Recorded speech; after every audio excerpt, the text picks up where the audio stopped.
The Oregon legislature will go into its 35-day short session on Monday, February 2nd, and there's a lot to get done.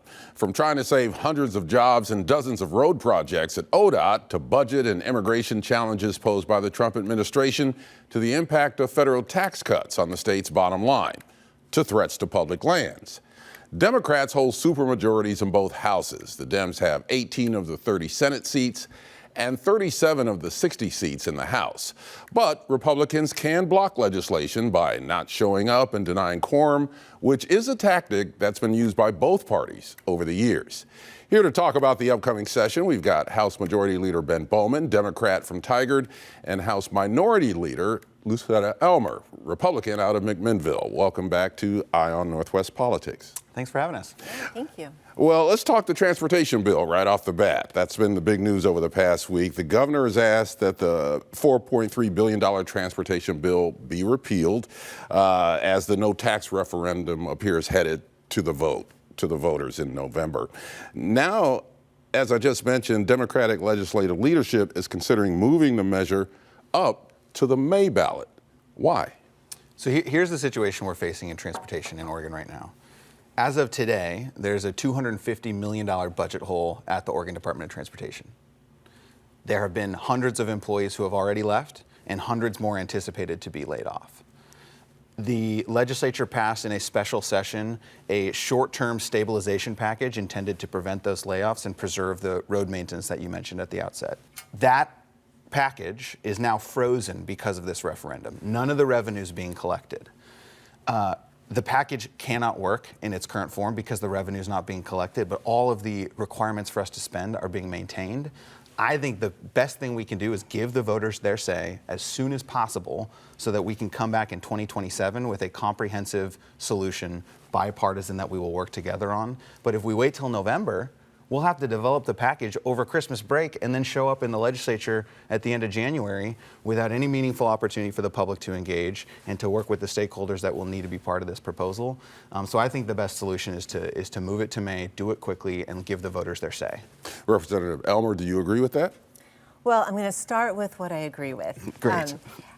Leader Bowman and I have a great relationship, and there's several things that we work well on together. And I do agree that, losing these skilled people in the positions is something we don't want to see happen. These are people that we rely on.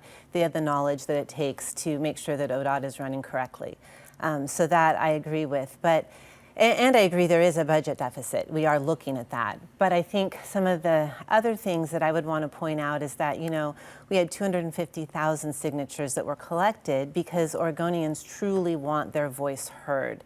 And when they signed that petition, that was with the intent to be put on the November ballot, where historically we have the best turnout, the most voters. And so to move that to the May ballot really, I think, is hushing the voice of Oregonians. And we will not see the same turnout of people being able to make their voice heard.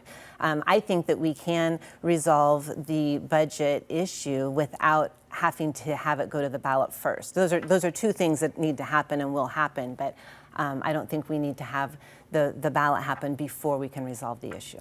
The bottom line is this is all about taxes and fees. People are, the voters are feeling pressure, on their pocketbooks. And part of the reason why you got so many signatures for the anti-tax measure was because people are feeling it financially. That's right. So how do you address that in the legislature? That's a great question, and there's a lot of things we have to do to address that. Part of that is going to be there will be cuts to ODOT, period. In the short session, we are going to cut hundreds of millions of dollars to balance this budget. That is going to happen. The state is tightening its belt as it has to and as it should. What I will also mention, though, is the last time the Republicans were in charge of the legislature, they made the same move. They referred a transportation package to the May ballot. This is because it's practical governance. We need to know if this is going to be repealed so we can start designing a package. It would be irresponsible to show up in 2027 and start to put something together on the fly. We should be strategic and engage the public in the process. Can the legislature even repeal the transportation package or move the vote? There have been some questions about whether that is even legally possible. It's a no, that's okay.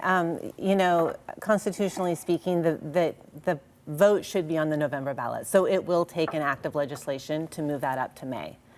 So that will need to come before the legislature and have that voted on so that that can be put on the May ballot instead of the November ballot. How do you see that? I think I've heard dueling legal opinions, some who say we can, some who can't. It is, my understanding is it's totally allowed and has been a regular practice to move the date of an election. The repeal question is less certain.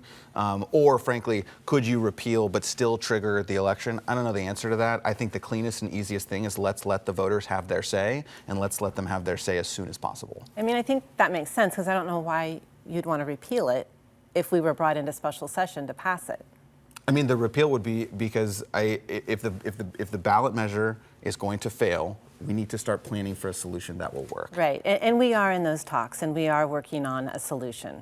Yeah, let's talk about that. Let's move on to that. What's on the table? How can we solve this problem, this budget gap, and prevent these layoffs at ODOT and the delay or the cancellation of road projects that the city, that the state needs? Yeah, well, we did see that a lot of the jobs are unfilled jobs. So those are, an easier one if there's an easy cut to make. Those aren't existing filled positions.